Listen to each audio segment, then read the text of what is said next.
Okay, I'd like to call the May 8, 2021 City Council Workshop for the City of Lake City to order.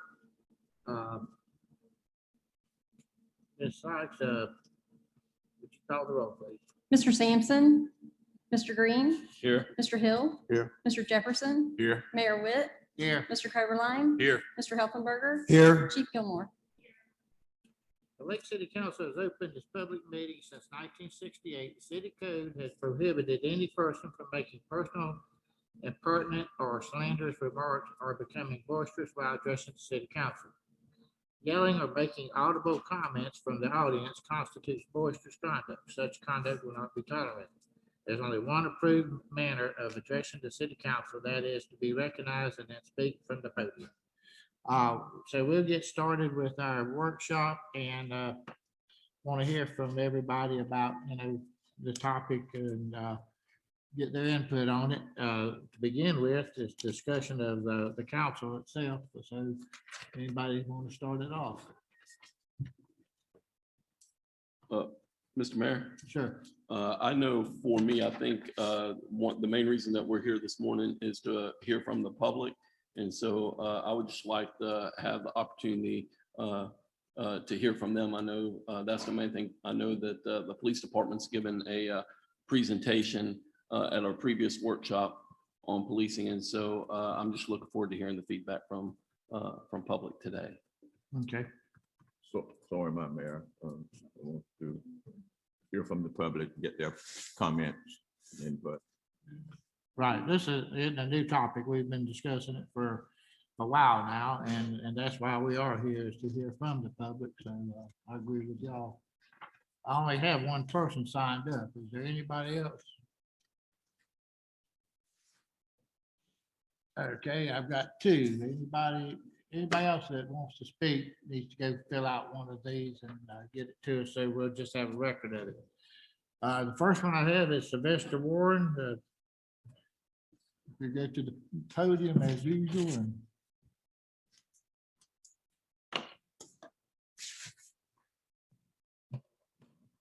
Thank you, Mr. Mayor, Council. And, we have our usual 3 minutes and that's what we have it on. But if you stay on point and want to say something else, and when the 3 minutes is up, and say, I'd like a little bit more time, I'm fine with that. Well, let me say out the gate, Mr. Mayor, that what I have to say is going to be extremely longer than 3 minutes.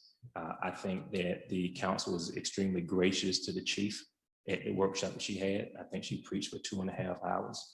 And she did everything she did to let you all know where she was coming from as it relates to law enforcement.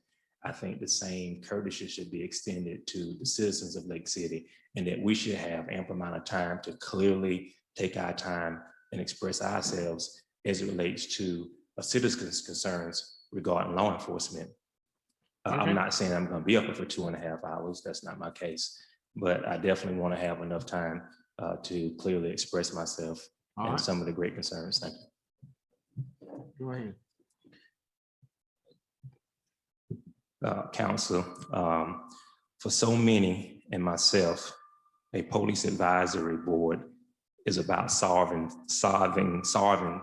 several issues. One is transparency, 2 is accountability, and 3 is trust between the community and law enforcement, especially the Black community.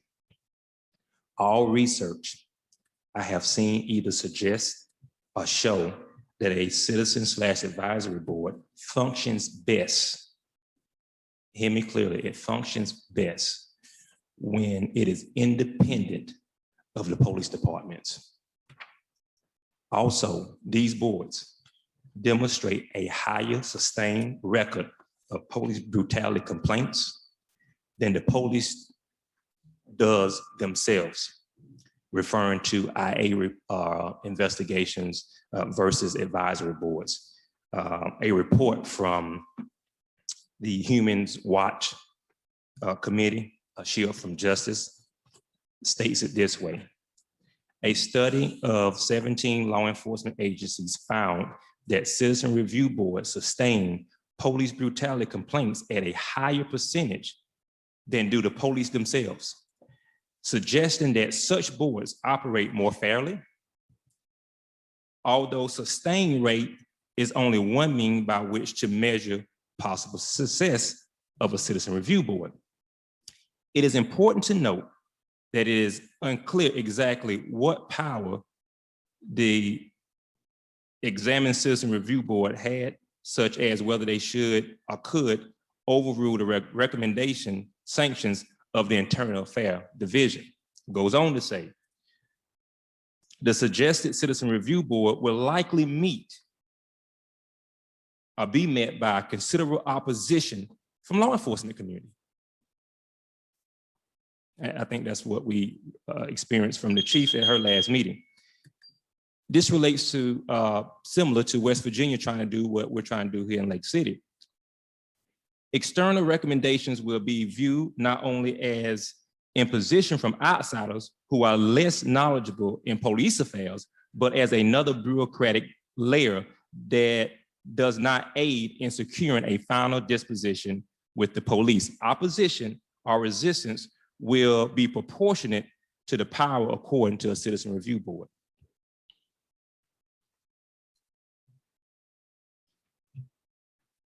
Now let's talk transparency for a second. Let's talk accountability for a minute and why an independent board is needed and that it should consist of citizens and not law enforcement. Today, we're gonna deal with the fact that water is wet and the sky is blue, meaning the truth. Chief Gilmore, for example, in 2012, it's out there. This is calling water wet. We're calling the sky blue. This is the truth. It's out there. In 2012, Chief Gilmore committed voter fraud. She used the police department address to do what is called a mail-in ballot, an absentee ballot. It does not matter because political pressure with the state attorney at that time did not formally charge her. Irregardless of that, she committed a crime. Irregardless of that, a lead law enforcement officer knows better than to do something like that. And so I find it, and most any fair-minded person would find the actions of what Chief Gilmore did in 2012 to be illegal and to be extremely unethical.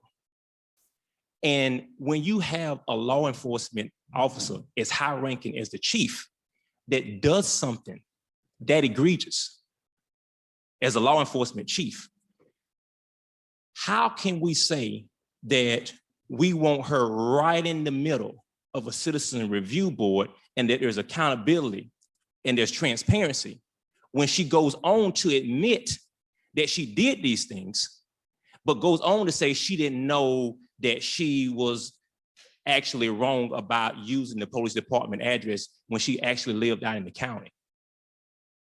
That's just one example. Another example of some of the chief misbehavior, why it's important that we have citizens, not law enforcement, not the chief, because here recently, you may remember that she spoke with y'all for 2.5 hours. We have a rule, at least I thought there was a rule in place that it was agreed upon with counsel that any information that's gonna be in the packet, that it would also, that anything that would be coming for the council would be in the packet. What the chief of police said, well, no information in the packet, but she puts on a 2.5-hour workshop. Nobody knows what's in the packet, right? In that workshop, she reveals people's social security number, such as Councilman Hill and potentially another person. In that same video, she clearly lies and says that she fired an officer to try to make the council and the public believe that Ms. Gilmore was really taking it hard on officers who disobey or do something to infraction the policy and the rules of law enforcement.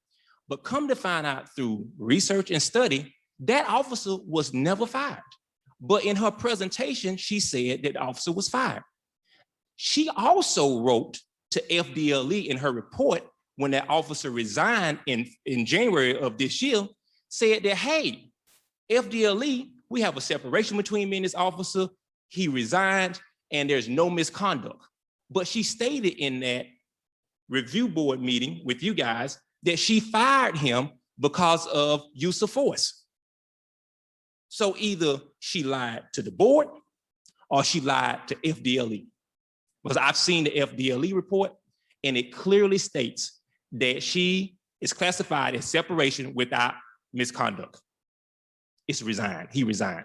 So when we have a chief, right, and I'm gonna go on to some other folks, but it's important that we get this out there because this is the person that's leading the police department. Remember, the Citizen Review Board is all about transparency and accountability and trust. And these examples that I'm giving shows how trust is eroded and it's further being eroded. My examples that I'm giving is showing that there's a lack of transparency. There's a lack of accountability. Let me continue.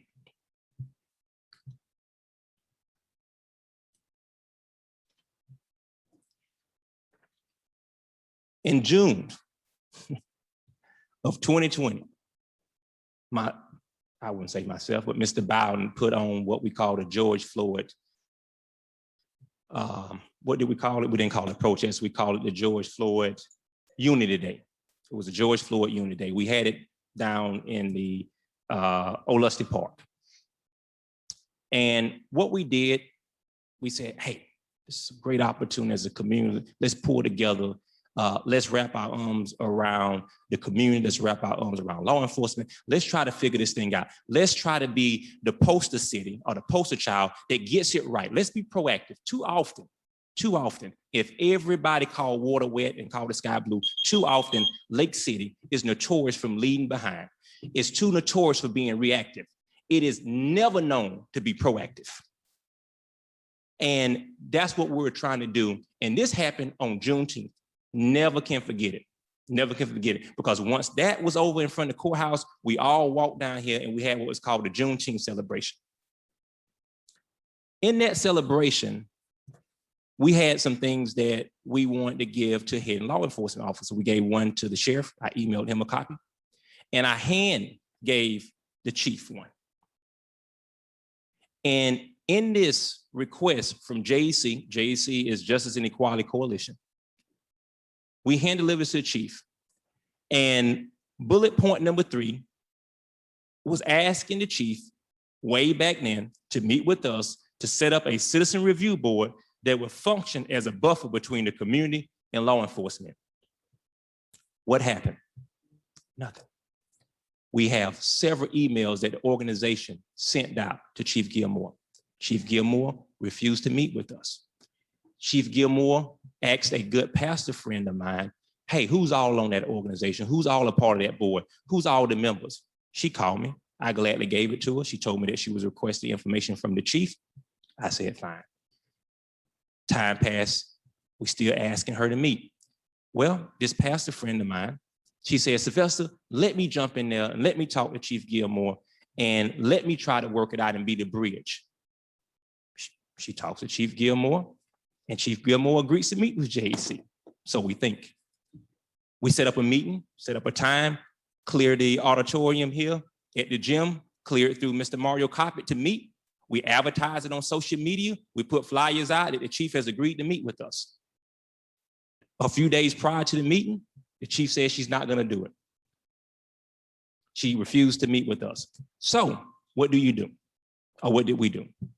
We did the next best thing that we can think of, because I just want to demonstrate that when it relates to what we're trying to accomplish here, we didn't just skip and run to the council. We did what was normally called the chain of command. We went to the police chief first, over a year ago. We talked to her, at least we tried to. She refused. So we went to her boss, which is Mr. Heffenberger. Mr. Heffenberger agreed to meet with us, changed his mind, agreed to meet with us, changed his mind. Then he stopped answering JEC emails. We became extremely frustrated. What did we do? At that time, we didn't have many people that was willing to help us on the board because quite a few people favored the chief. And the only person that understood our plight that we had on the board that time before the new council was Councilman Hill. So we reached out to Councilman Hill and we said, Councilman Hill, could you at least ask Mr. Heffenberger to call us back and set up a meeting? Mr. Hill called him.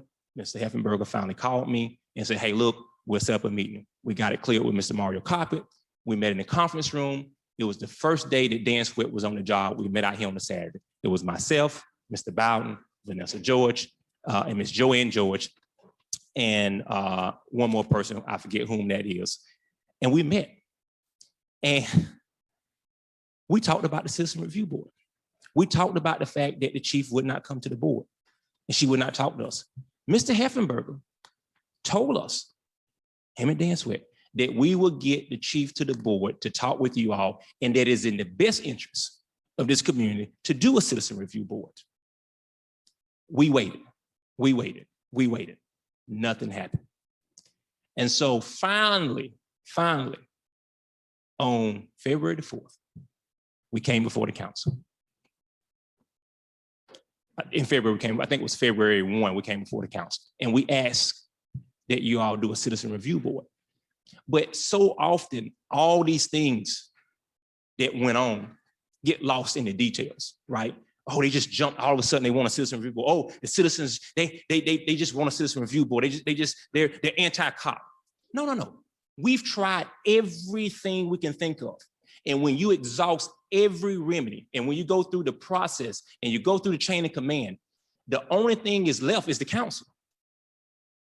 We did not want to go to the council. We felt it was best and hoped that we could work it out without the council. So we go to our elected leaders, who we vote for, who we campaign for. And now we're crying upon your shoulders, in your ears, and you can see the tears of frustration run down our eyes. And we're asking you all to help us, because we've asked the chief to help us. She's rejected us. We've asked the city manager to help us, and he's rejected us. What is left for us to do as a community of color and who desperately need the help of a Citizen Review Board? No. Irregardless of what people say, we love law enforcement. We call law enforcement, because if you listen to the chief report, a whole lot of calls come from this community. So we do call law enforcement. We do believe in law enforcement. And despite what people say about me not loving law enforcement, can't help but love law enforcement. My uncle is in law enforcement. My other uncle is a federal law enforcement officer. My uncle, Simon Bradley, is a retired law enforcement officer. So I come from a family of law enforcement. So the idea that I'm not cool with law enforcement, no, I like good law enforcement. And that's what it's about. And one of the main reasons that we have such a problem, or at least law enforcement has such a problem when they put out these telephone numbers about getting the community involved. If the community don't trust you, if you've lied to the community, if you've used workaround policies to cheat the community, to harass them and profile them, and you've dogged them, and then you give them your 7 digits and say, call me, you will never get that type of help from a community that you've dogged out. And it hadn't just started. This law enforcement has been dogging out the Black community since the beginning. You look at the,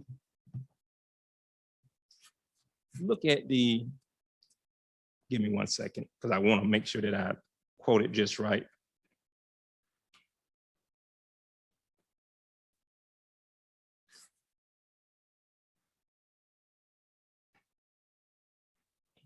If you look at the Kerner report, Mr. Kerner was a governor down in Illinois back in '68, and I think that was through the L.B. Johnson administration. And the Kerner report, it was a bombshell. That committee, made up of 11 people, 9 Caucasians, came back and said that the issue with law enforcement, this is way back in 1968, has been proven nothing has been done since '68, since this report came out, to resolve this issue, that systematic racism is so entrenched in law enforcement. And that is the reason that you have police brutality. It's the reason that you have the riots. It's the reason that you have a lot of things that takes place between law enforcement and the predominantly Black community. This is 9 Caucasians who had nothing but their own leadership to go out and get nothing but the true research without being governed and political pressure on them. And they came back with these findings.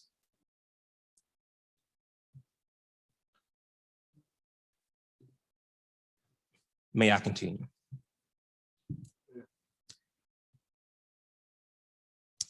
In good conscience, I can't see how any fair-minded person would be willing to allow the chief a hand in a citizen review board in the capacity in which she's referring to.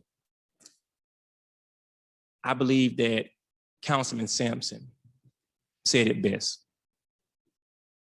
Chief Gilmore, you have been here for 11 years.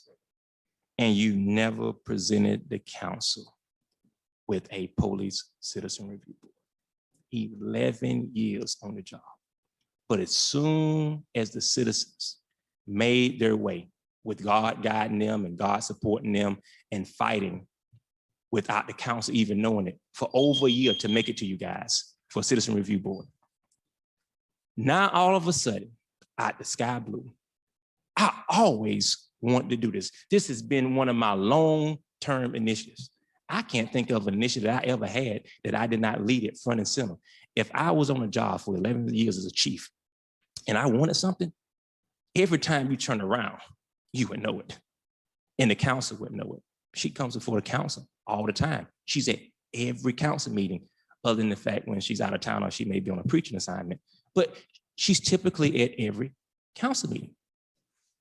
And she's never presented. And this council has been gracious. Anytime the chief wants to speak, you all have always given her the floor. Am I right? And so the ideal that she wants one now is the ideal that the council heard our cries and gave the citizens, voted 4-1 for a citizen review board. So now it's over.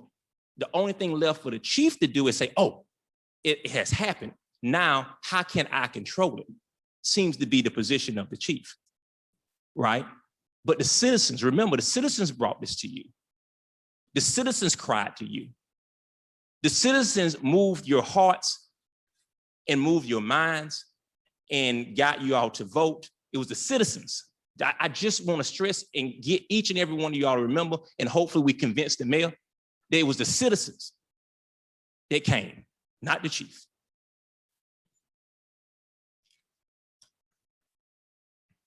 We have policy concerns as a community. We have policy concerns. What are the policy concerns that this community has? This community has a policy concern about body cams. Body cams. When you have officers who, during a traffic stop, can mute their body cams while they're searching through vehicles, God only knows what they're saying to each other. They could be saying, hey, go get this from your vehicle, put this in the car. You should not be able to mute your body cam while you're searching people's vehicle. And then you use what are called workaround policies. And we need to really cut this out.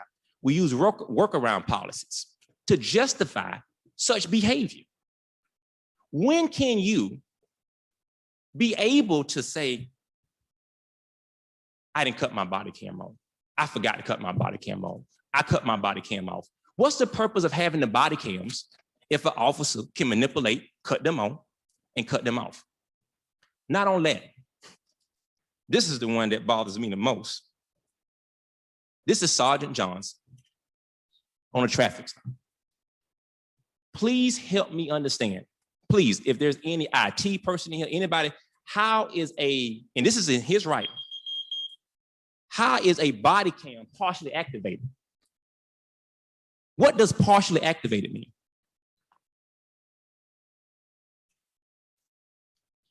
When you have, when would you can't make this stuff up. Partially activated, either it's activated or it's not activated. And so partially activated, this is the stuff that we're talking about that needs a citizen review board. This police department and many police departments need oversight from the citizens, because this is the type of stuff that gets overlooked. This is the type of stuff that has the community frustrated.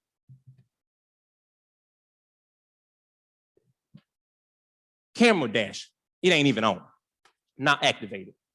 Body worn cam, partially activated. And then in the report, he says he didn't even see the guy.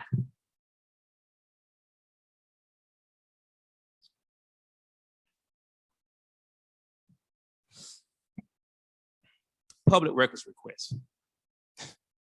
Do we really want to get into that? But it's all about Citizen Review Board, so we have to talk about it. It's a joke. And it's not just me saying that Ms. Sykes, when I say, let me clarify. When I say public records request, I'm not talking about the clerk's public records request. So let me be extremely clear. Ms. Sykes, phenomenal. I'm talking about the public records request when you ask for it from the police department. Horrible. Don't believe me? Call Cliff Wilson. He's the head public defender. Horrible. Don't ask me, ask the head state attorney. Horrible. Judge Williams just authorized my attorney because we can't get resignation letters, we can't get video footage. Just told my attorney, judge just told my attorney, go down there and tell them that I sent you and we want the public records request from the videos. Travis Kuhn, which is a great, great friend of mine, him and his wife both, Kathy, is now suing and have successfully sued the Lake City Police Department that you all are trying to work out and settle from what I understand, because the police department violated the public records law. The public records request issue with the police department is horrible. It's despicable. Nobody should have to go through that.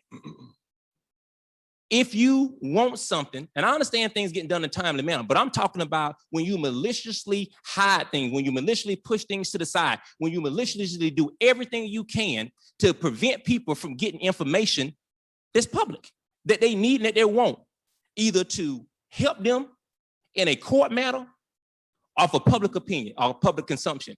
It is not the job of the police department to interfere with that process or to prevent that process from taking place. Remember, transparency, accountability, trust. When you start playing with body cams in the manner in which they have, no trust, no transparency. When you start not allowing people to get their public records requests, no transparency, no trust. Let's take another incident. Let's take this young lady who, and you all heard this, she came to a city council meeting and she told the chief, you wrongly locked up my son. Her name is Shalea Jernigan. She can't be here. I've talked to her, so it's okay for me to express this because she's working at the VA. She works at the VA hospital. She said, Chief, you're not going to ruin my child's life. My child did not do this. I want the video footage of anything that you got of my son. She did a public record request for it.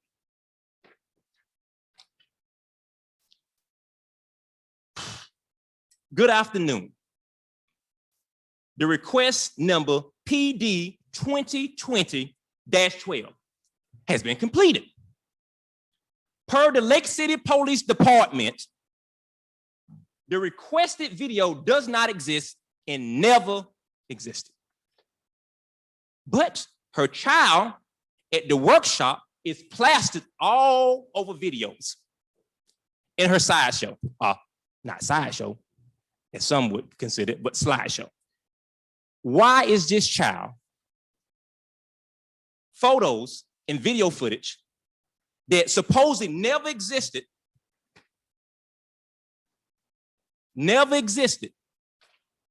that's what the police, never existed, but all of a sudden they exist for her presentation? Videos are not accessible to me that I wanted, that I did a public record request for, but they existed in the presentation. And I ask you all, is that transparency? I ask you all, is that accountability? I ask you all, is that how you build trust between law enforcement and the community? Just imagine if, no, I don't want you to imagine if you were Black, because that's probably one of the worst things you can be in America. So let me see how I can rephrase that. Just imagine if you were having similar issues in your community and law enforcement was behaving this way with you and your kids and your community and your neighbors, dealing with you in a distrustful manner, not being transparent, and there's no accountability. Would you want an independent citizen review board to help ease the tension, rectify some of the transparency, make sure there's more accountability, and build a trust? And the trust aspect, to me, is the most important piece, because this is what I believe. If the trust aspect was there, the crime aspect will cease to be there at such a high rate in which it is, and you would have more cooperation between the community and law enforcement, and you would be getting more severe crimes solved, homicides, burglaries, and things of that nature. And I'm positive that. It's just frustrating that instead of early on working together to fix it, that we're to this point, that the citizens cried to this board and you all voted. Now here we are having to fight once again to get something that we've been trying to get for the longest, that the board has agreed to give us. But now we're again competing with the chief on what it should look like and whether or not she should lay it out or whether or not it should be about the citizens. This is what I don't understand. There's enough information before I even continue on that show there's a lack of transparency. There's a lack of accountability from the top down. And I'm about to get into some officers. I haven't even gotten to the officers aspect. Haven't even gotten into Sergeant Kevin Johns, who notoriously have sex on the job. And in the code, in the handbook, it says that any officer who are having sex on the job, certification is supposed to be yanked. Twice he's had sex on the job. One time his wife reported him, and one time another person reported him and verified. But he's still on the force. Same officer said that he treats Black people differently than white people. Still on the force. No punishment, no accountability. When the law clearly tells you what you do with the person that does these type of things. Let's take David Grill. He's another officer. I don't personally have anything against David Grill, but David Grill, according to his co-workers, he's a racist. And he used racial slurs. He uses the N-word extremely a lot, even in front of the chief. And the chief has told David Grill, David, you can use the N-word, you can say whatever you want to say, as long as you do what I tell you to do. David Grill, use of force on a 16-year-old juvenile while he was dropping somebody off to Meridian. He took it upon himself to meddle in staff business and beat up a 16-year-old juvenile,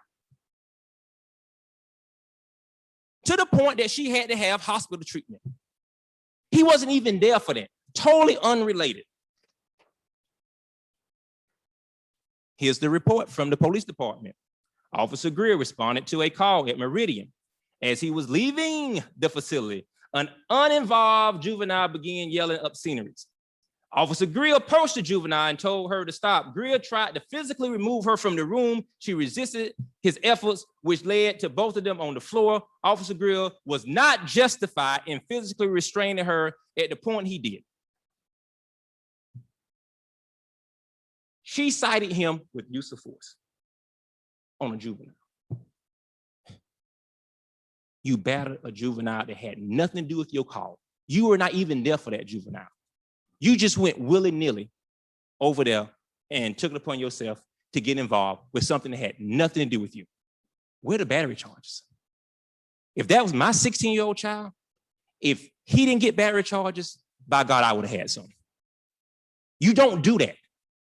We pay you to protect and serve, not to harass, profile, and abuse. David Grill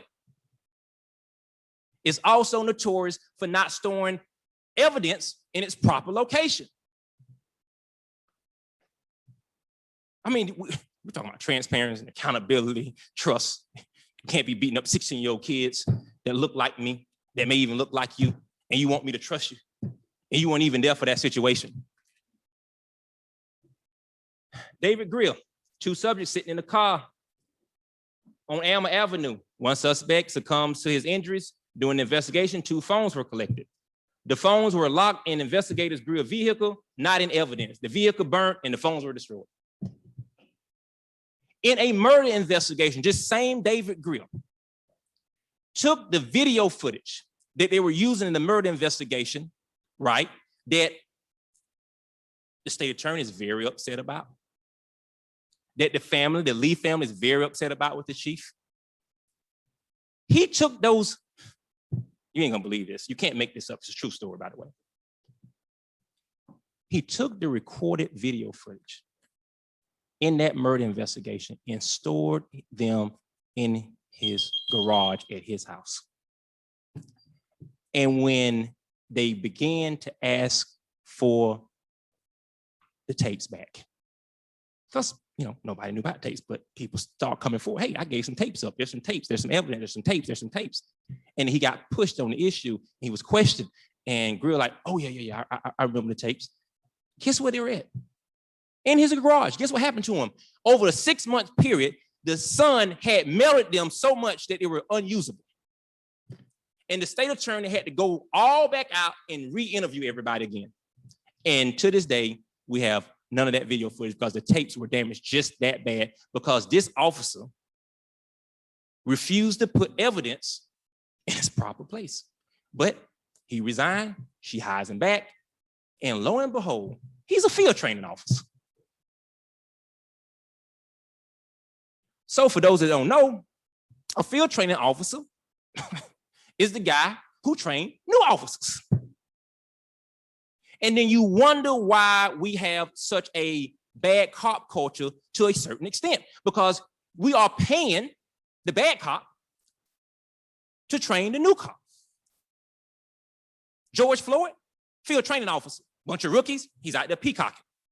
We got a dead person. With this guy, what are we gonna have? We're gonna have new officers using use of force and not properly putting evidence where it should go.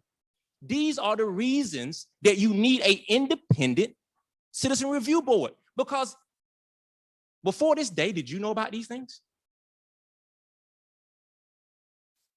Honestly, like I'm not trying to set you up here. Before this day, if I would not have gathered these things, right, came to this podium, not just me speaking out there, but these are documentation, these are letterheads. This is all stuff from the Lake City Police Department and through public records requests. You would not know these things. But the citizens know these things every day because it's happening to them. How do we prevent it? How can we avoid it? We need the community, we need law enforcement. The number one way that we can avoid it, the number one way that we can coexist in a much better way is an independent citizen review board that is separate from the chief, separate from the police department. Not all cops are bad. That is not my spiel today. My spiel is not about all cops are bad, because I would have to say my uncle is bad. I would say my other uncle is bad. I would say my other uncle is bad. And I love my uncles, and none of them are bad. And I have friends on the Lake City Police Department, just as well I have friends on the Clemson County Sheriff Department, and we talk all the time. We eat together, and we're around each other. So I have no problem with law enforcement, nor do I have a problem with being seen with law enforcement. But the nature, remember, transparency, accountability, trust, transparency, accountability, trust. None of these things thus far says that we have that. If we were left with just the police department and IA, internal affairs, running the show, and Joe in charge, Mr. Heffenberg in charge, this is what we would have. We would have teenage girls getting beat up. We would have officers steady just throwing stuff wherever they want to throw it at and not putting it in its proper place as it relates to evidence, especially in a murder case. We would have body cams not being engaged, partially engaged, whatever that means. Dash cams not on. Body cams being mute as they're on traffic stops. The harassing and the profiling will continue. And all that does is keep striking the match. It keeps putting the gasoline on. I'm about being proactive. I don't want Lake City to be the new epicenter for what we're seeing all over the news and throughout our nation. And if you don't think that for some of the stuff that's being revealed and from some of the stuff that's being revealed as of late with the dog bites and the other stuff and people getting beat up while handcuffed, that we're not one incident away from that, then I don't know what to say, because it's obvious. Just in this short amount of time, just with this short amount of information I give, and I could make this presentation much, much longer, and it's much, much, much more. And what I would do and encourage this board, this council to do is pull the public records request of these officers' disciplinary file. Who in their right mind, what fair-minded person, what God-believing person will want field training officers with disciplinaries, with disciplines in their disciplinary file? Like, you want the best cop. You want the best of the best training the new cops. You don't want your worst cop, which he shouldn't even be there. But if you're gonna cover for him and let him be there, which is wrong, you shouldn't want him training a new cop. I don't want a bad pilot flying me. I fly all the time. When I get on United, I don't want the worst freaking pilot they got. I want Captain Sully, you know, who knows how to land a broken plane in the Hudson River. I want the best cop training some of our new cops.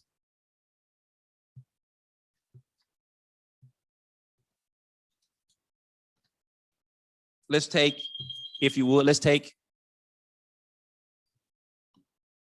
Officer Cox. Let's take Officer Cox. She's no longer with the police department. She's moved on. But in 2018, transparency, remember this, transparency, accountability, and trust. The police department was up for accreditation. The accreditation came and said, hey, every supervisor, sergeant on up, has to sign off on a particular training in order for the organization to say that you all are accredited. 2 officers had not had the training. A few officers. 2 officers refused to sign a paper that went around that says, sign this paper so we can get accredited, and we'll come back later and make sure you take the class. For ethic reasons, they said no. And Ms. Cox was one of them. Lo and behold, Ms. Cox's name comes back up on the paperwork without her signing it. She tries to meet with Mr. Heffenberger, and she will later testify to this, and she's willing to testify to this, that she asked Mr. Heffenberger to meet her because she was upset that her name was forged to a piece of paper. She never took the class, and they falsified documents, and they got the 2018 accreditation. Mr. Heffenberger gave her a meeting date, didn't show up. When she called him back, he told her that the reason he didn't show is because he thought that it was a drug deal set up.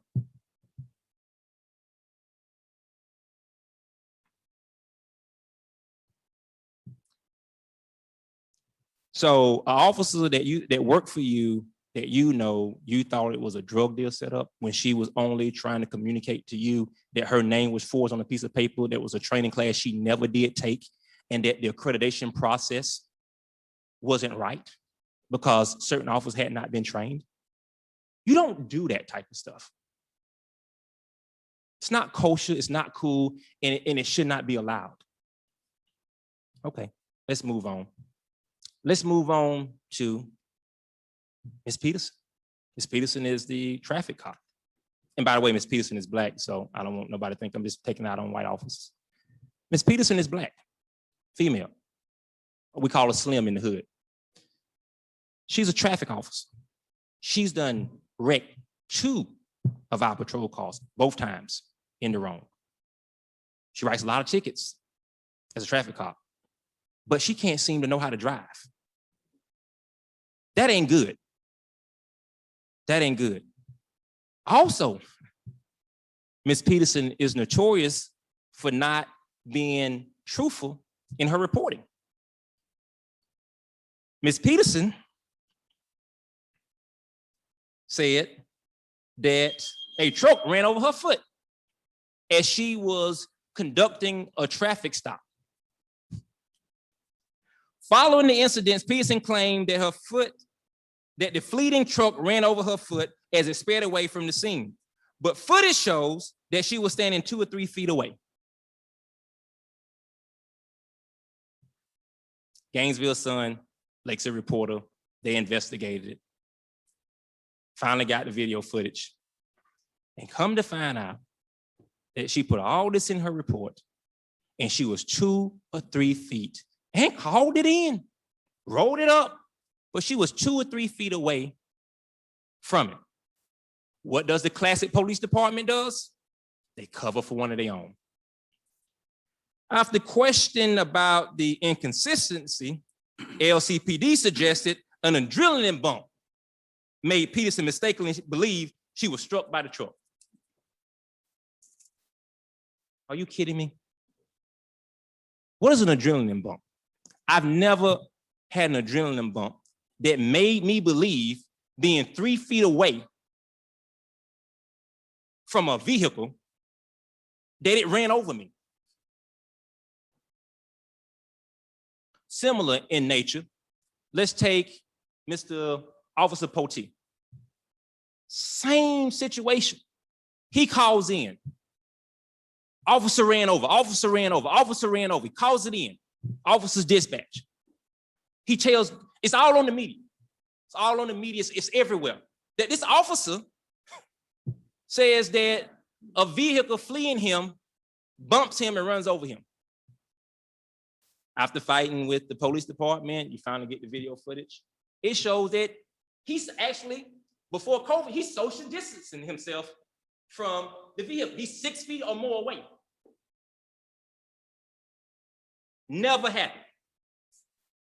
Lake City Police Department says that it was his perception that the vehicle hit him.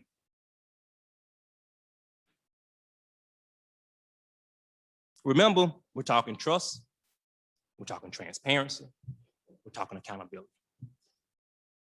None of these things did I make up. How would Sylvester Warren know these things? Public records request. Who wrote these things? Who said these things? Law enforcement officers called these things in. Body cams, video refuted these things happen. It's on their paperwork, it's in their reporting. The media did their investigation. It's not me. It's not me attacking them. It's me laying out the fact that there's no transparency, or there's a lack of transparency. There's a lack of accountability, and that there is a lack of trust, especially when you continue to have these type of things. Short version. I was born and raised COC, so we normally, church normally lasts about 45 to 50 minutes. That's 30 minutes of preaching, about 20 minutes of a cappella singing. So I ain't gonna be up there much longer. But how do we rectify this without a citizen review board? Remember, trust, transparency, accountability. Hey, there's a council member that sits on this board. His family had to sue the police department because they deal with his child wrongly.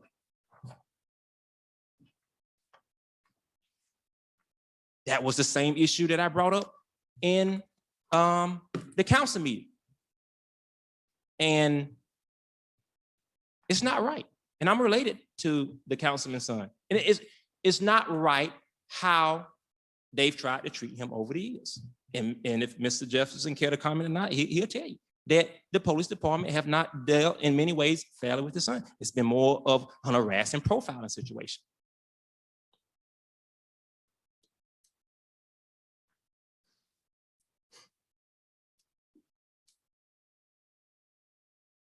It's got to stop. And this body, this governing body, has the ability to help citizens out in ways that citizens don't have the ability or the power.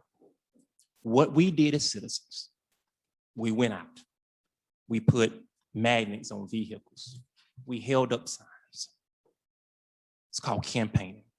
And we said, we're going to entrust you, we're going to vote for you, we're going to put you in office so that when we need you in situations like this, you would be our voice. When we need you in situations like this, you would be here for us. You would hear our cries, you would hear our frustrations, and you would make a difference, and you would set it right. We've never asked you for anything more. We've never asked you for anything less. But we do pray and hope that for what we do ask you for, and what you have promised that you would do, that you will do it. That you will honor our vote and do what's right for the citizens, where the citizens are powerless to accomplish and to achieve. This very simple, independent citizen review board. Very simple, very independent review board. Again, it's not a baseball bat to clobber law enforcement. It's a tool, it's a resource. Again, for transparency, for accountability, and for trust. If we accomplish those three things, in most every report I've ever read, and you can research on your own, that says that a citizen review board is the greatest tool. You have chiefs of police in other cities, other states, saying that if the Senate passed the George Floyd bill, that one of the first things that law enforcement need to do in municipalities, in other areas. As a matter of fact, you know what? I got the floor. So I'm not gonna, because a lot of times it can be misconstrued that Sylvester may just be making up these things. So I prefer, Mel, and I'm almost finished, Mr. Mel. Okay, we're done in about an hour. Yes, sir. But we gave the chief 2.5 hours. We gotta stop this double standard too, Mr. Mel. You know, I know it's Saturday. But remember, we sacrificed our time too, Mr. Mel. We just want to be heard. We ain't got but 2 or 3 speakers. Everybody in the audience ain't here to speak. Go ahead and wrap up. All right. What we're seeing with these shootings, the video of the shootings that we're seeing lately. Well, I think we have to relook at the whole system, and we have to stay ahead of it and not be reactive to it. You know, a lot of the issues that we're seeing now, police departments, I believe, are aware, communities are telling them, but no one's reacting to it. And so we have to react to it. We have to get everyone involved. That means community leaders, but that means the citizens have to be involved. And I think in some departments we're seeing citizen advisory boards, and we need to see more of those throughout the country. These are top law enforcement folks in much bigger cities, much more experience, deal with much more severe issues. And they're coming out and saying that citizen review boards and advisory, that's the way to go. And I've been saying it, they just not started saying it. But me and Mr. Brown and Vanessa and Jay, we've been saying it for over a year.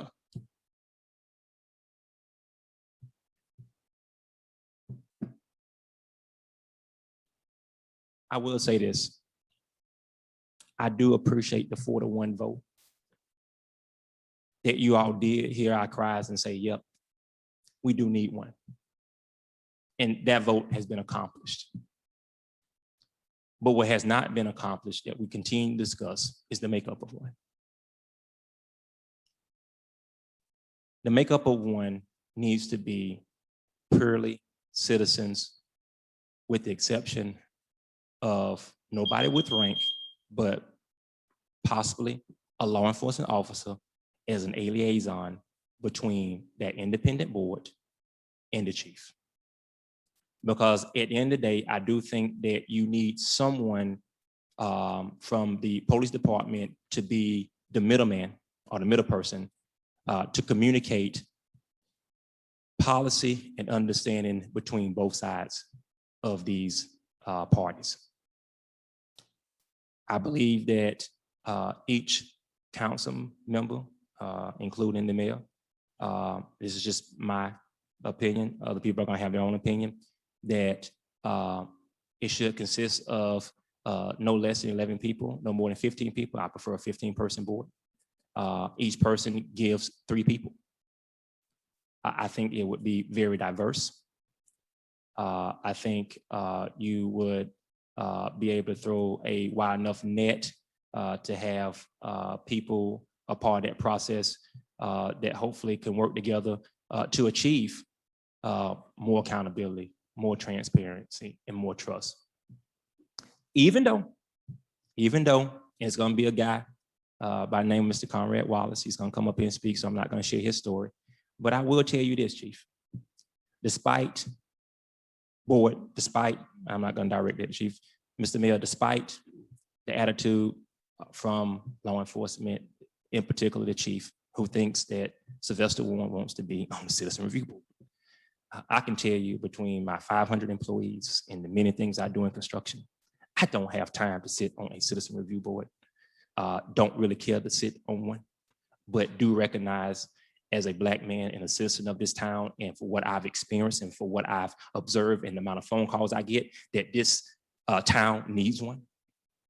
I think anybody in their right mind, seeing what's going on in this nation, would agree that we need to do something, and a Citizen Review Board would be the right direction to go in. But I don't want to necessarily be on one. And you're gonna hear from a person that the chief wanted to work with, and she told him that if he worked with her, there's 2 people that he must not put on it. And I'll let him share that story with you. Mayor, thank you for lending me this time to express what I've observed, to allow me to speak on behalf of myself and so many other people who call me and who we try to advocate for, that don't necessarily have the courage, necessarily have the ability to articulate things in this manner. And not to forget that this is not about us against law enforcement or law enforcement against us. It is strictly about transparency, accountability, and trust. Quite a few. So let's get- Thank you. Okay. Vanessa George.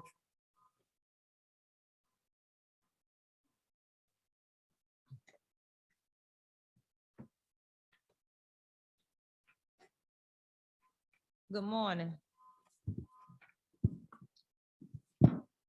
The advisory board is not against law enforcement. We are not against law enforcement. We want to bridge the gap between law enforcement and the community. And this works as an advantage not only to the community, but law enforcement. Let's take, for instance, Excuse me, Mr. Mayor. Mr. Mayor, I think we have a distraction. If we could pause for a second. Okay. There we go. I just want to make sure that Ms. George can be Okay, thank you. heard. Go ahead. I apologize, Ms. George. no, you're fine, thank you. As I was saying, this will protect law enforcement. We recently had, during the presentation, she showed an issue. It was all over the news. If we had an independent citizen review board, you had citizens say, okay, we're looking at this person was wrong, or this officer was wrong. You have independent people with outside glasses looking in. This is your citizen review board. These are people from all walks of life. They probably don't have a dog in the fight of the police department, with the exception of a few. But this is your citizen review board. If they look at a film, a video, they can come to the conclusion that, listen, that person was wrong. That officer was right. That officer was wrong. This protects not only the citizens, but the officers. Also with the officers, if you have cops, we know it's a cop culture. Nobody wants to tell on their coworkers and have to work with them every day.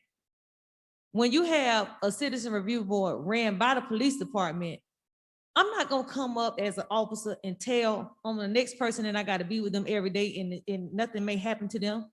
Now I'm getting outcast because I crossed that blue line. But when you have an independent review board, they can cross it. There is no line for them to cross.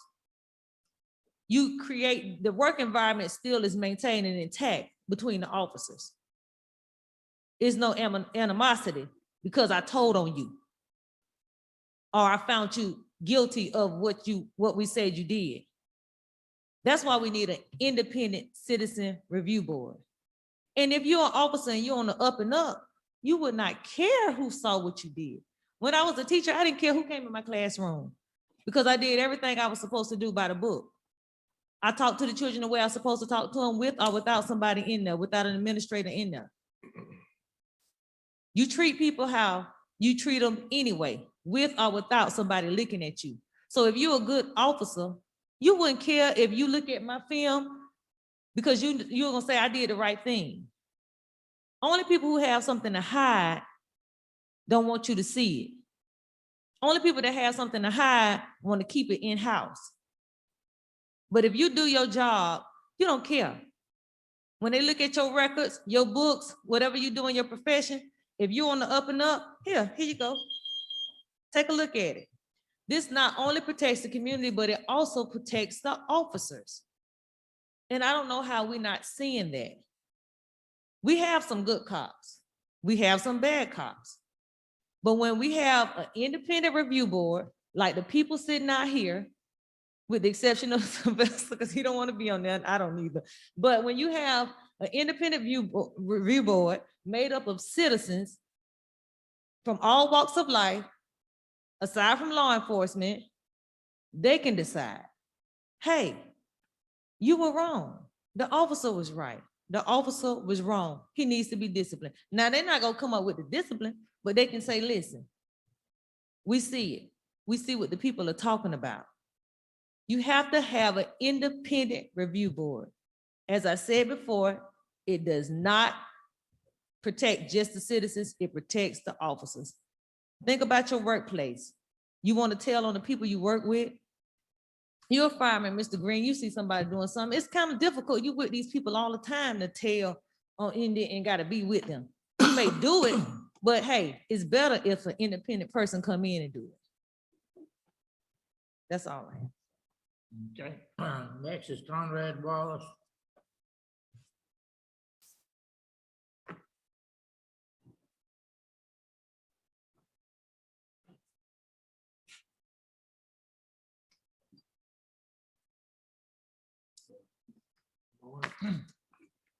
First thing I want to say is I appreciate y'all letting giving me this opportunity to speak this morning. I want to talk about a body cam incident I had with the chief once. It involved me and some of my family members, okay? I went and asked the chief for a copy of the body cam. As a matter of fact, the chief and her assistant was in there and they let me see the actual body cam. When I asked for a copy of the body cam, chief told me I could not get it because there was other imported stuff on the tape at the time. Let it be known that the next day I went and talked to Ms. Sachs and had that body cam within about 3 or 4 hours. This review board we're talking about, why would you want police officers on that review board if they commit a crime? Why would you let the police department investigate the police department if something is going wrong? Why would you let the sheriff's department investigate the sheriff's department if something is going wrong? This is the review board right here. A bunch of people, and you can see all different cultures. The chief and I have met on several occasions. This one particular time we were there, we was talking about what was going on in the community. Citizens Review Board came up. Chief told me, Mr. Wallace, why don't you organize that Citizens Review Board? I said, sure, I think about doing it. She said, but make sure Sylvester Warren and Vanessa is not on it. Make sure Sylvester Warren and Vanessa is not on that board. Maybe a day later, I get a call from the chief. She had Sue to call me, and Sue put Chief on the phone. Chief say, Mr. Wallace, someone told me about the conversation we had the other day. Did you tell anybody about it? I said, Chief, when I first talked to you, I don't play both sides of the fence. I told him exactly what was said, Sylvester. I told Sylvester exactly what was said. Yes, I did. That turned me against. As a matter of fact, Chief and I haven't had a conversation since then. She had Sue to call me numerous times to ask me to call her back, which I never did return a call. But my point is this: she told me to run the board. Make sure you do not have Sylvester Warren and Vanessa on the board. I'm through. Mr. Glendale Bowden.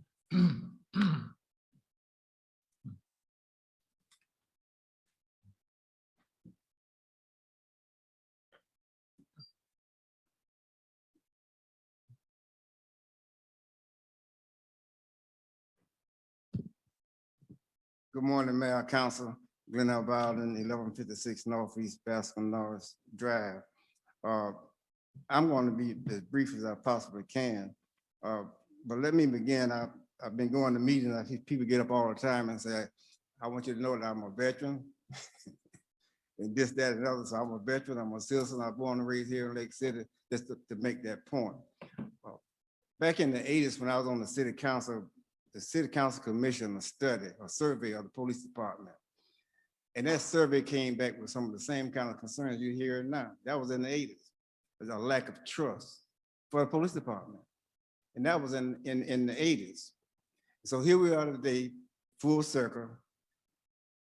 And there's a lack of trust in our community. It bothers me personally that I'm just talking about me, that if I'm driving from Walmart tonight and a police officer got behind me, I would be nervous about stopping in a dark area. There's nothing wrong with that picture. So can you imagine what a young African-American who just watched television and saw with some police officer that mean and beat up somebody or kill somebody? So that's the problem. There's a lack of respect in the community. There's a lack of trust. And when there's no trust, you got a problem.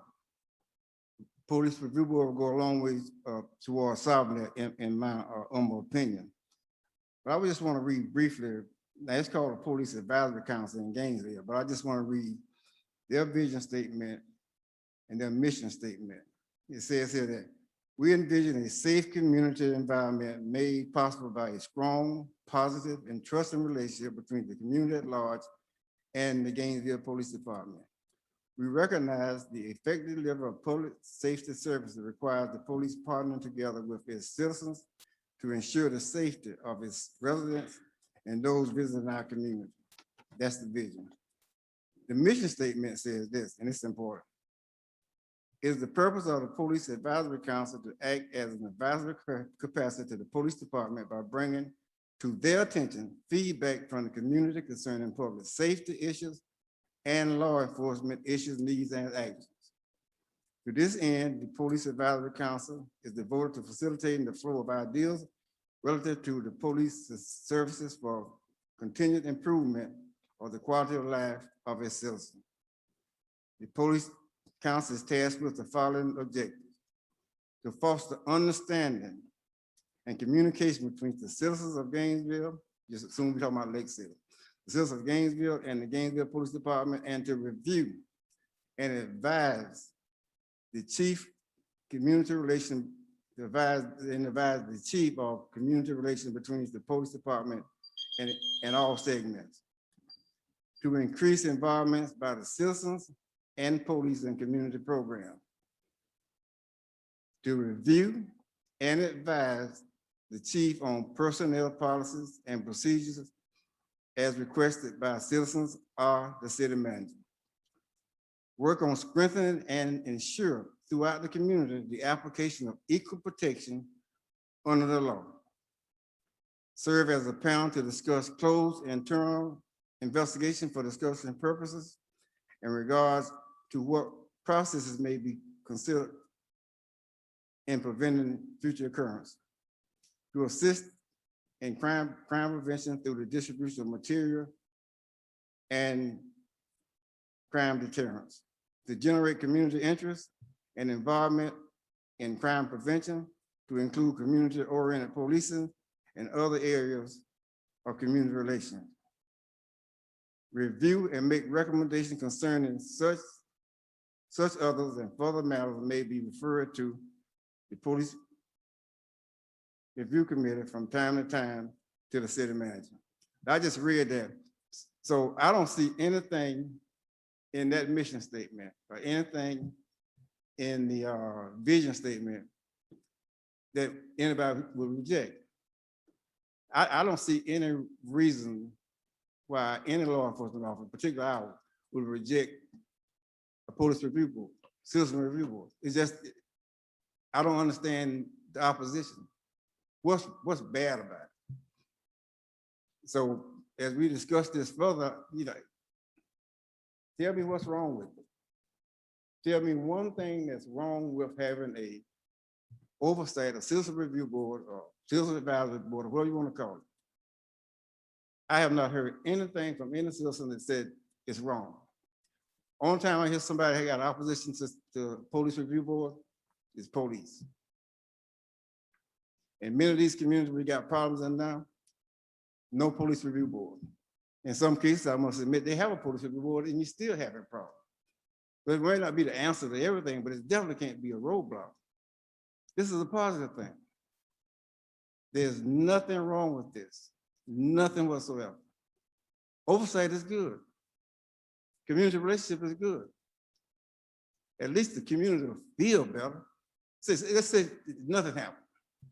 But at least people, at least we got somebody down on that board we can talk to. Now you may talk to them, nothing happened, but they're gonna feel better about it. Now the idea is that, don't matter, I don't need to complain.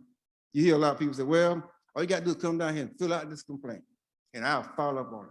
Well, a lot of people don't complain because they're just afraid. They don't have any confidence in the outcome. So they don't complain. Mr. Mayor, back in the early days, just like Sylvester now, it was my voice. I was up, blah, blah, blah. Well, it's just Glenn about no. Sylvester don't just create these ideas. Somebody's saying something to him. They're saying it to me, they're saying it to Vanessa, they're saying it to Congress, they're saying it to people. And what's happening is that we are allowing ourselves as a community to look at the messenger rather than the message. The message of a citizen review board is a good message. And how you feel about me, I'm not talking about a person, but how you feel about those of us who are speaking out in favor of it shouldn't be the issue. Shouldn't be the issue at all. So I would encourage you as you move forward to seriously consider this. As Sylvester said earlier, there's been a 4-1 vote in favor of the board. The makeup of the board, I guess that's for a later discussion, but I do agree that it's kind of hard to have a police department where the police are reviewing themselves. I think there got to be some involvement somewhere along the line, I'm sure, but I just think that we need to have this, Mr. Mayor and Council. I don't see no rationale that would suggest that it's a bad idea. And as I said earlier, that it's a powder keg here. We're on the verge of something just gonna explode one day. And a citizen review board could be like a prevention board, can help head off things. Hear comments in the community. People complain about being stopped. The review board says, okay, I think we need to have a meeting to talk about these issues. And I'm 100% in favor of it. I've been in favor of it for a long period of time. And I can't, unless someone can tell me or show me the downside, And I think it's something to move forward with. Because there's no downside to it.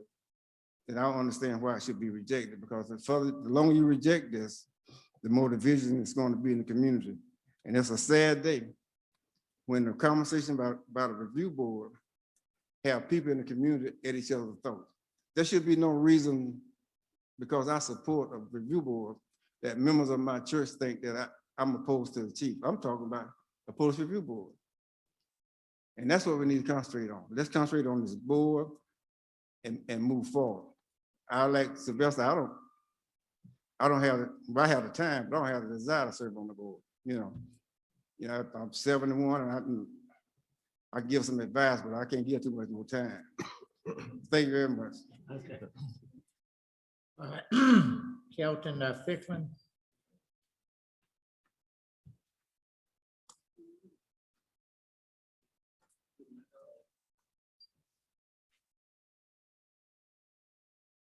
Good morning. Good morning. How's everybody doing today?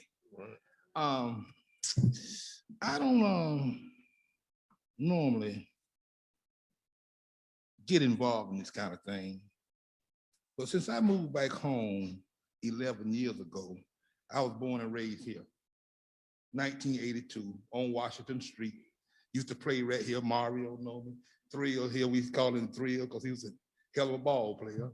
You know, Mr. Gene, you know, everybody here from Lake City probably knows who I am.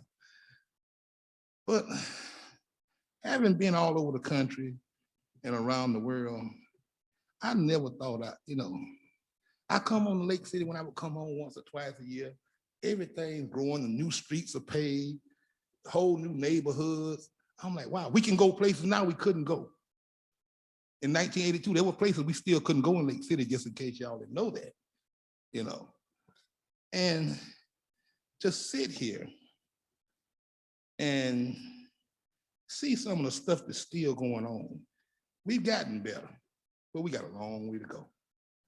There's no reason not to have a review board. Review boards don't even get involved in investigations, do they? Do they get involved in investigations? I think they look and see what happened after the investigation. Is that the way it works? I mean, so I don't understand the big issue with a review board unless you just don't want anybody to know what you're doing. It doesn't make sense. It works.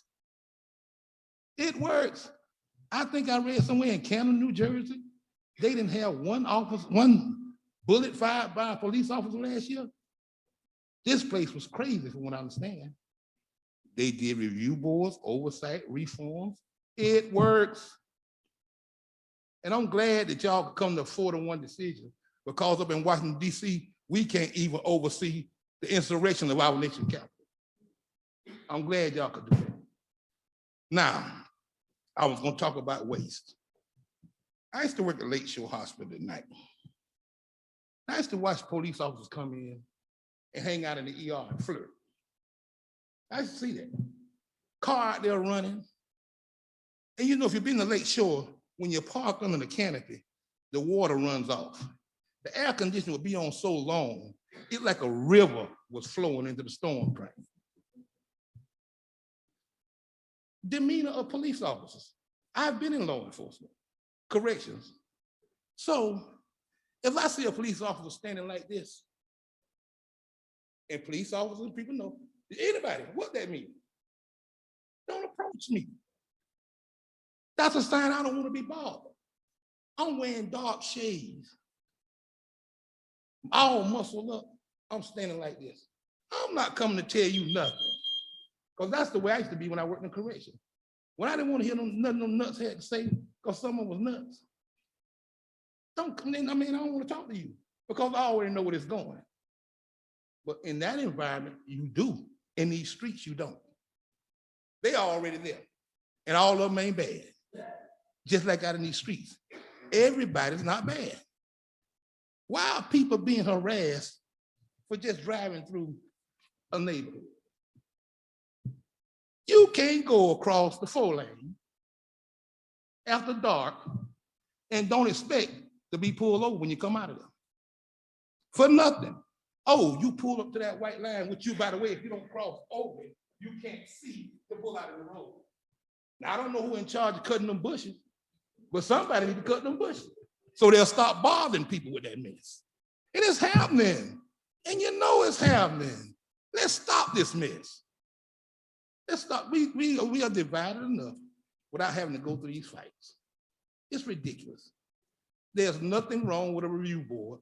Let's stop faking the funk and let's do this thing right so we can get some oversight around here. If this stuff is happening and it's being covered up, really? Dude beating up a 16-year-old girl and nothing happened to him? That really happened. And it's in the report. He ain't got no damn business on the job. Come on, y'all. We got to stop this foolishness. Now I got to go to Valdosta, Georgia to my wife auntie celebration. So I'm out of here. But this is ridiculous. Don't quit fighting this. Let the citizens have a say. Put your liaison on there. Let's do this thing and let's get Lake City straight. It's time. We're a growing community. We're a diverse community. We're becoming a retirement community. We also need to get something here for these youth. Attract something here for young people to do. We had the gym. We had nightlife. There ain't nothing here no more. I moved back home, I'm like, damn, excuse me, y'all. What is there to do here for me? I'm 56 years old and nowhere to go. I ain't old yet. I'm getting there, but I'm not old yet. You know? So we got to get this city together. We are the gateway to Florida. This is ridiculous. It's ridiculous. Now, y'all been voted in. The citizens are speaking. Hey, only way to hold you accountable is to vote. And just in case y'all ain't noticed, people voting in big numbers now. They voting in big numbers. So no matter what the governor try to do, we gonna vote. Remember that. I'm out. All right, Shavella Young.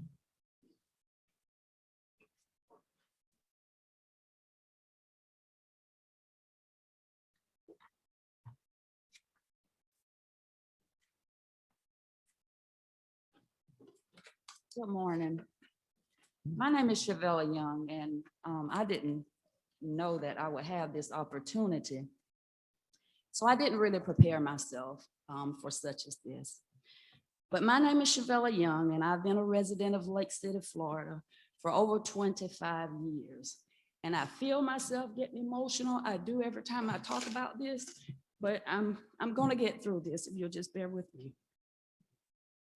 I am a retired state of Florida employee with almost 20 years being working in close relations with law enforcement by way of Baker County Clerk of Courts, McClenny, Florida.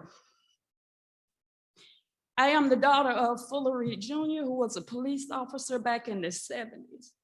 So I grew up loving and being cared by law enforcement because he had very close friends. He was a very friendly person, my father was, and he was very much loved and admired in the community, and especially by his coworkers.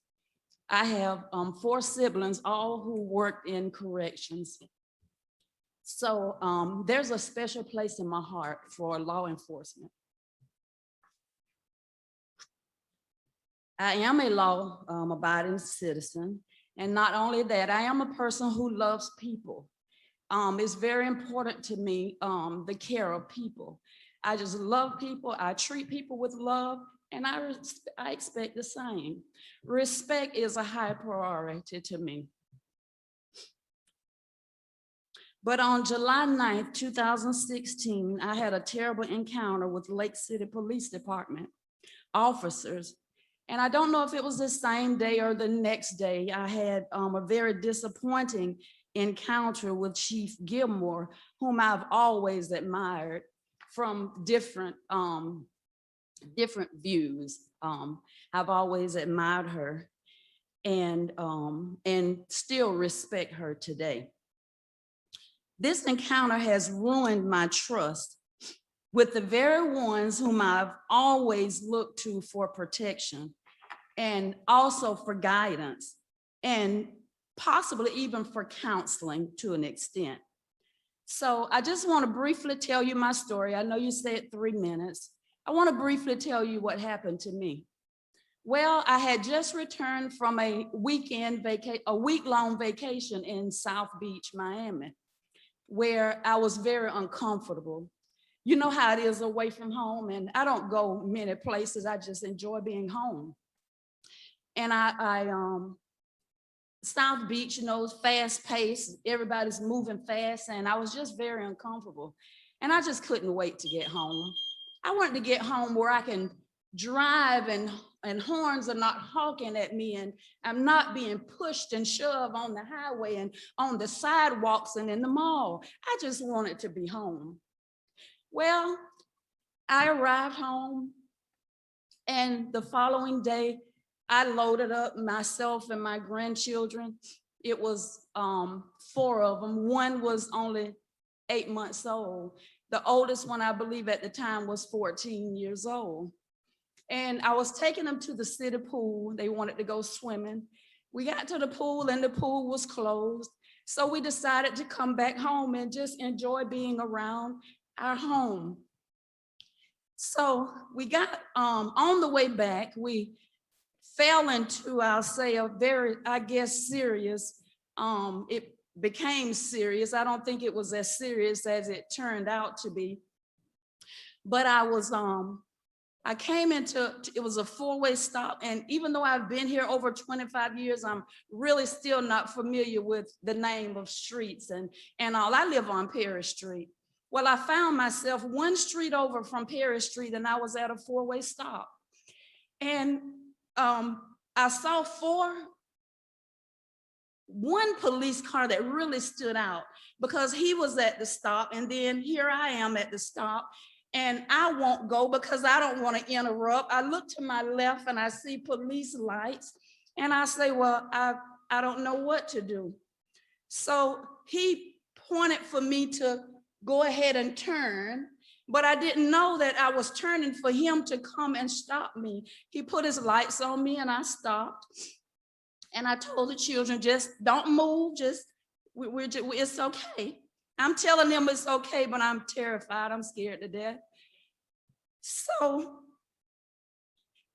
the police, it was about 8 of them, spread it across. All of them had guns. I'm so fearful of guns. All of them had guns. I mean, I don't know the name of guns, but shotguns and handguns, you name it. I was looking through the barrel of all of them, sitting in my car.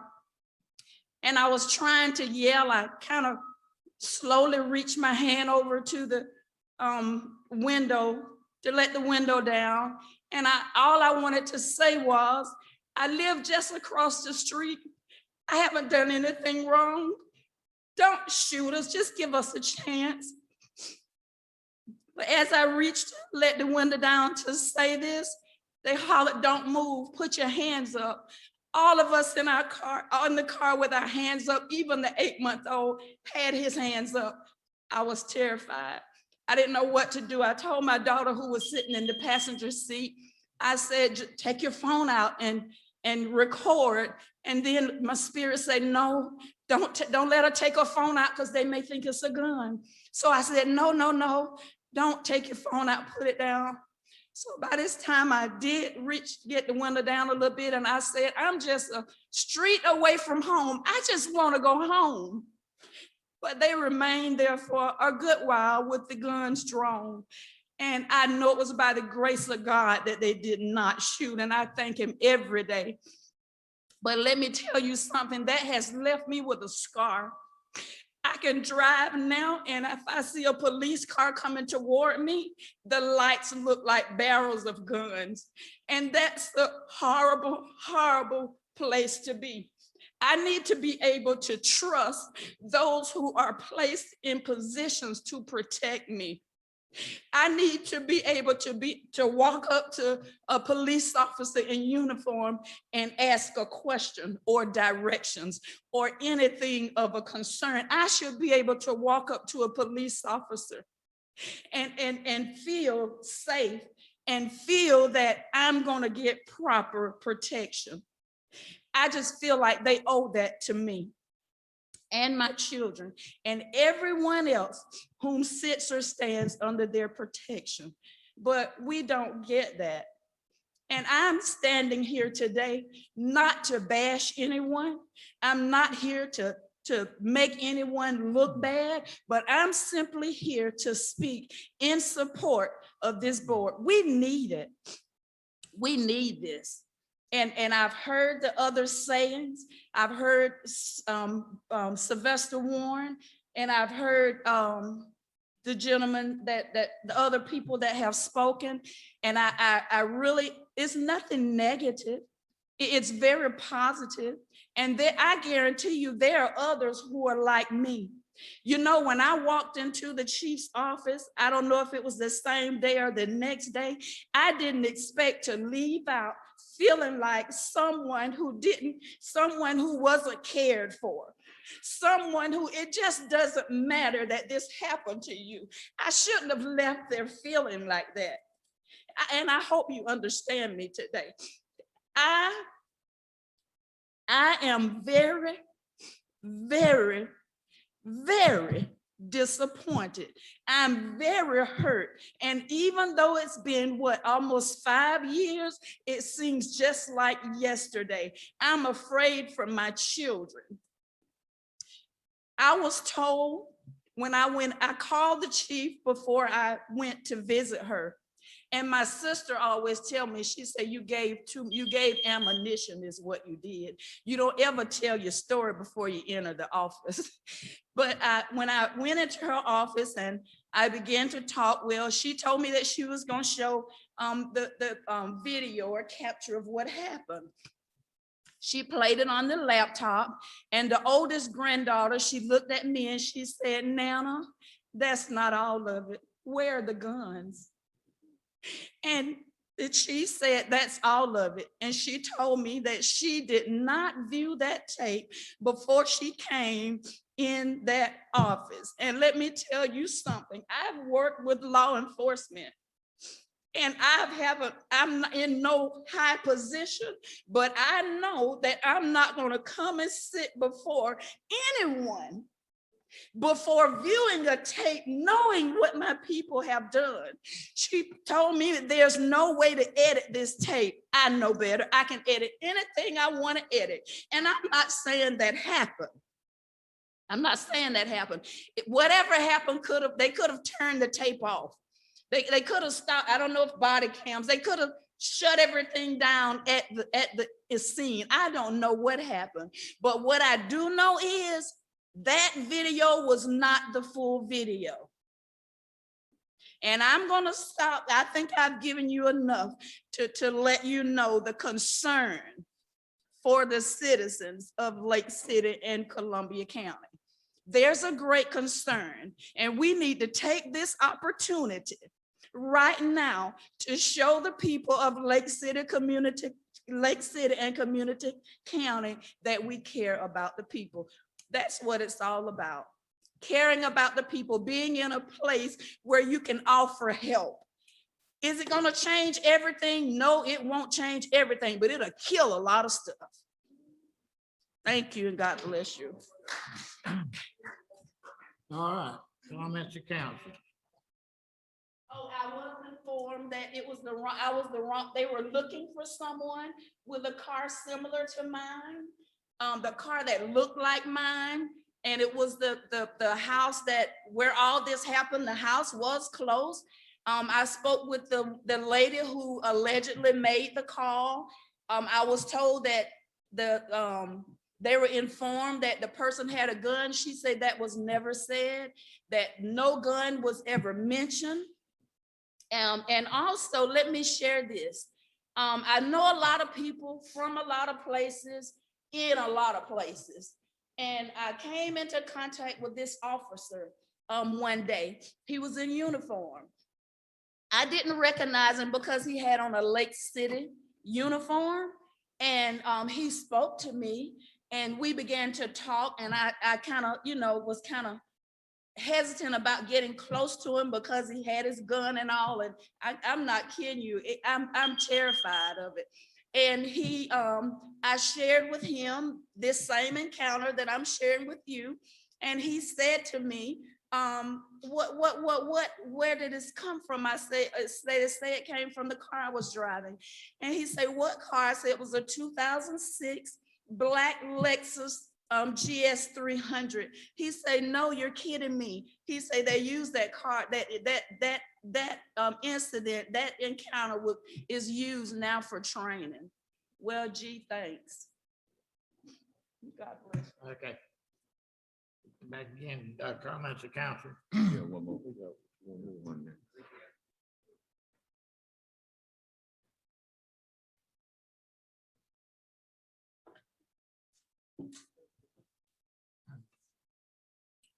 Brandon Colbert. I'm short, so I'm gonna mess with your mic, all right? I didn't plan on speaking, but I think that I would be remiss to pass up an opportunity to speak this morning. There were some things that were brought up that would not be appropriate to speak at or about today, because those matters need to be taken up differently. What I am here to speak about is the Citizens Review Board. Many of you may know me. If you don't, I was a former police officer here in Lake City. I resigned in January from my position I loved and cared about very much. The last year has not just been hard on me personally, but on the law enforcement community and our communities outside law enforcement in general. We have an obligation as men and women who serve the community just like you all do. As council members, you were voted to a position to uphold certain things and help our citizens in areas and bridge gaps where others can't. And it seems to me very much so that if we forget the fact that things have to be independent and away from oversight of the institutions that we are trying to look over, we really are setting ourselves up as a community for a major failure in the future, for scrutiny where it doesn't need to be. I'm not saying that I agree that no police officers need to be on the review board. Matter of fact, I will disagree with that highly.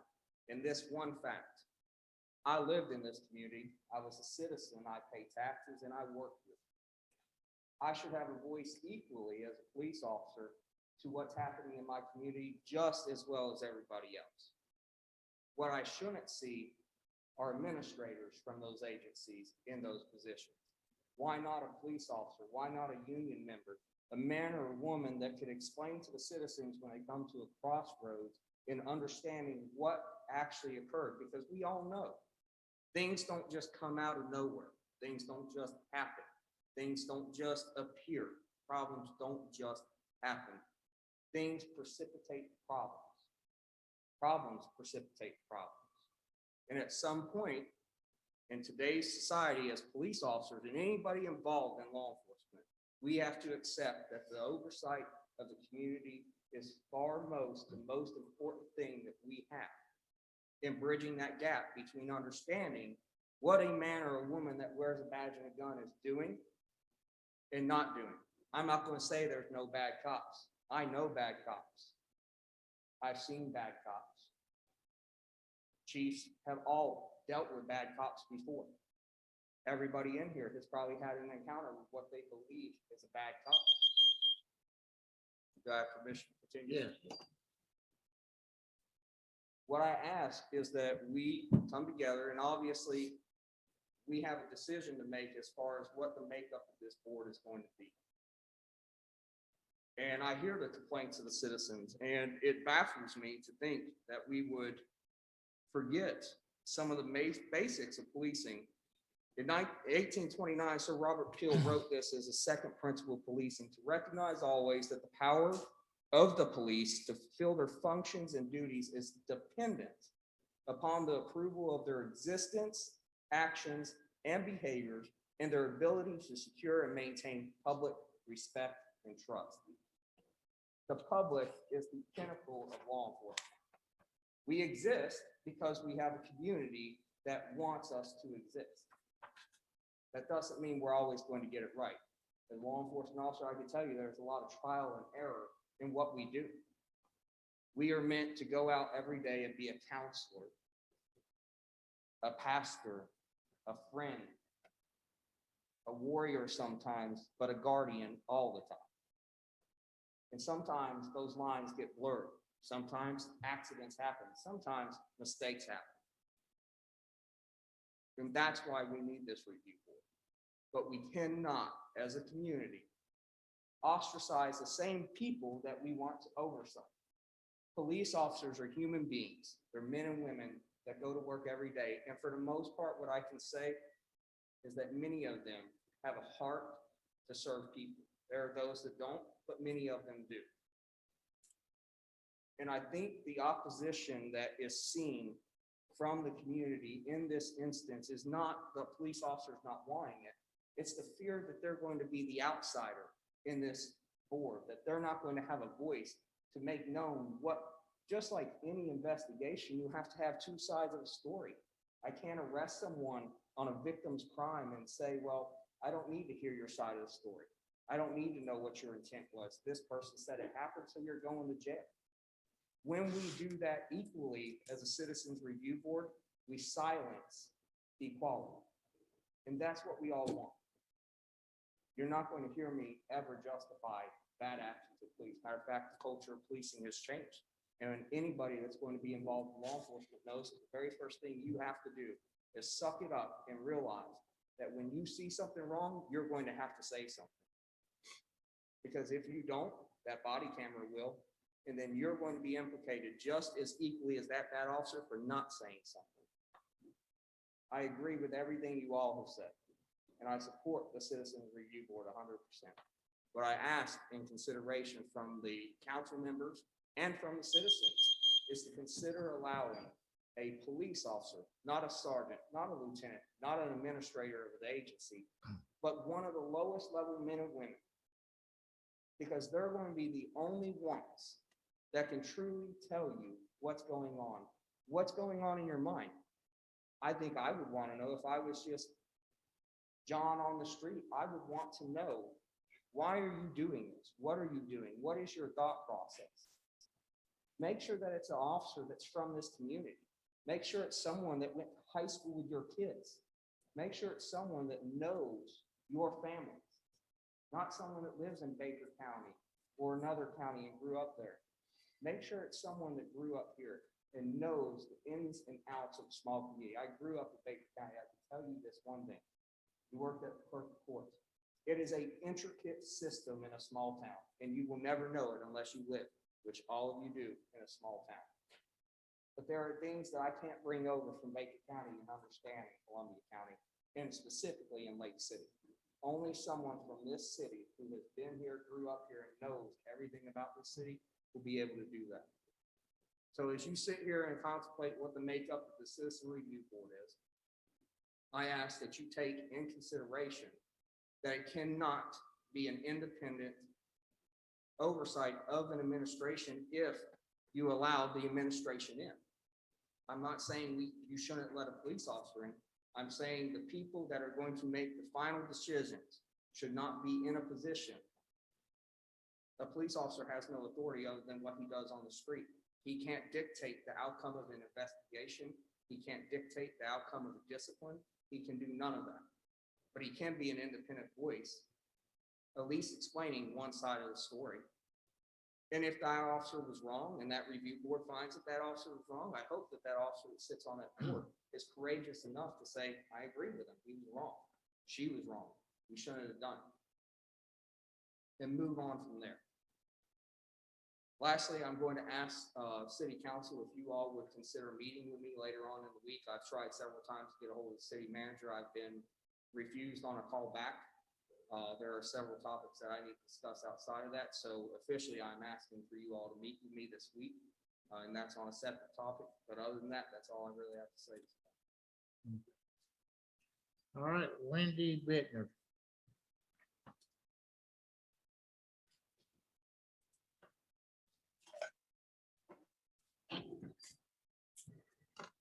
Thank you.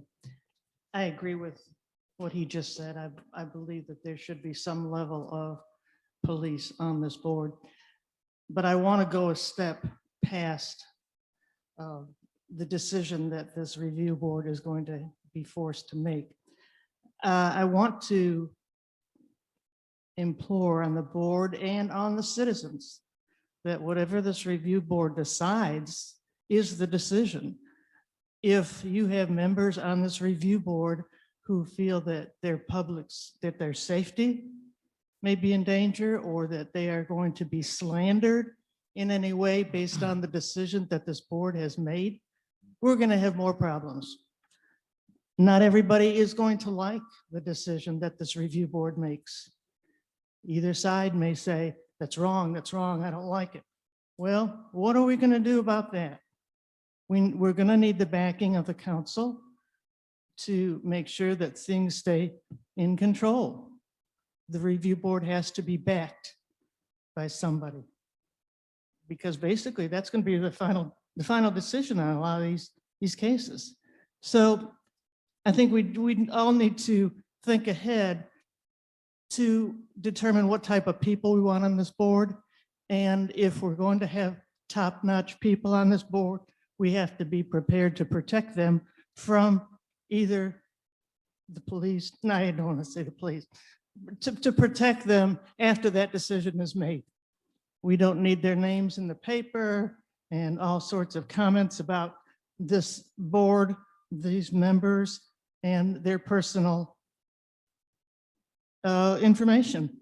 So I think that's something that we need to keep in our minds when making the decision on who's going to be on the board and how we're going to handle the reaction to their decisions and who's going to back it. That's all I have. Thanks. Thank you. Okay. I think that's everybody. Here, comments, council again.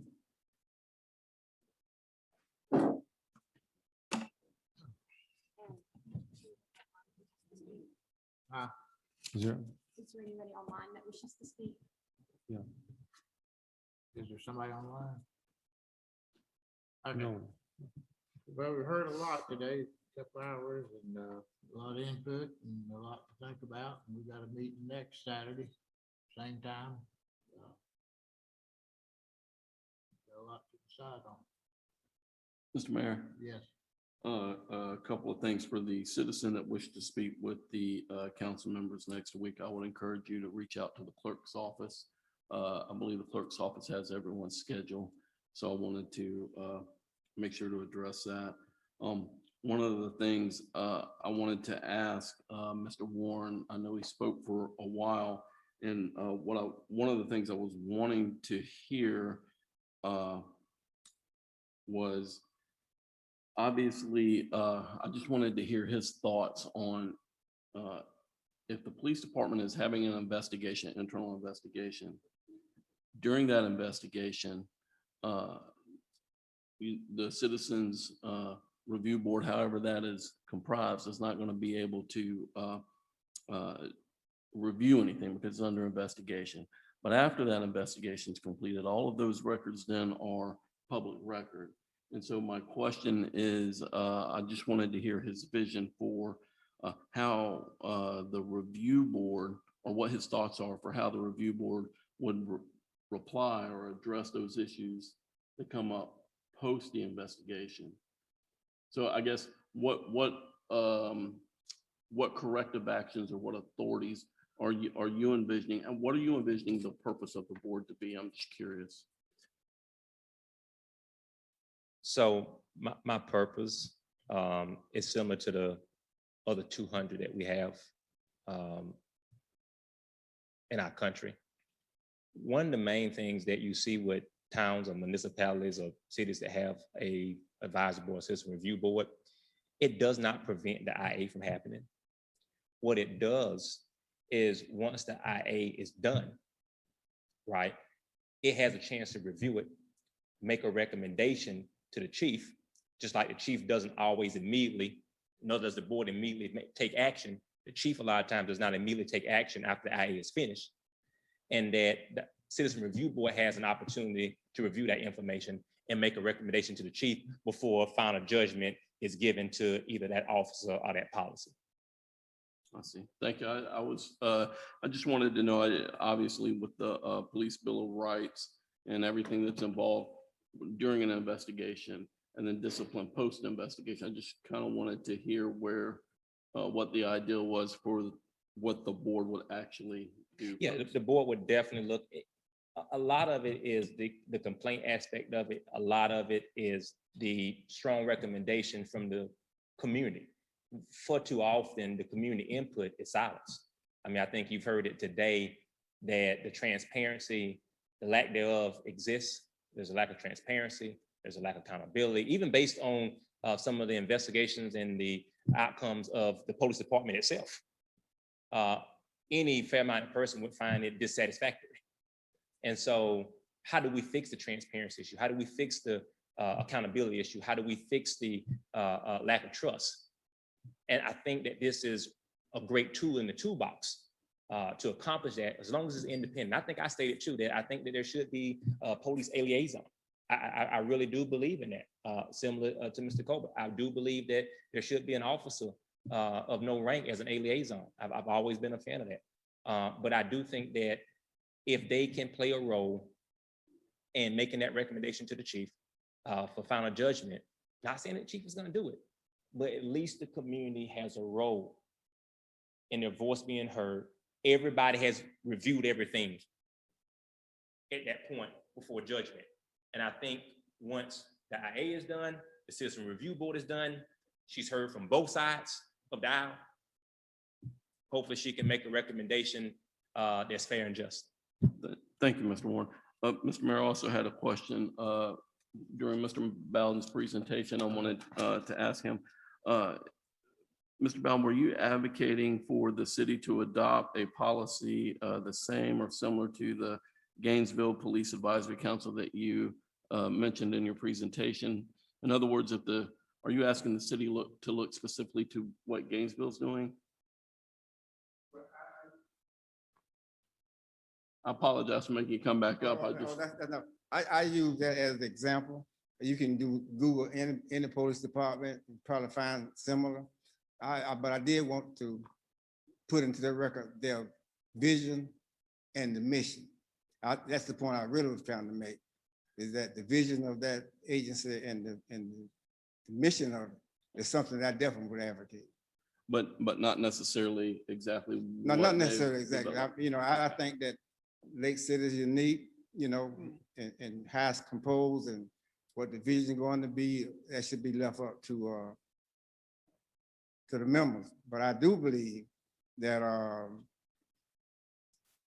it should be from the community and of the community. It shouldn't be from the police department telling us that this is what the vision should be for this review board per the police department. Thank you, Mr. Brown. That's all I have, Mr. Mayor. Okay, anybody else?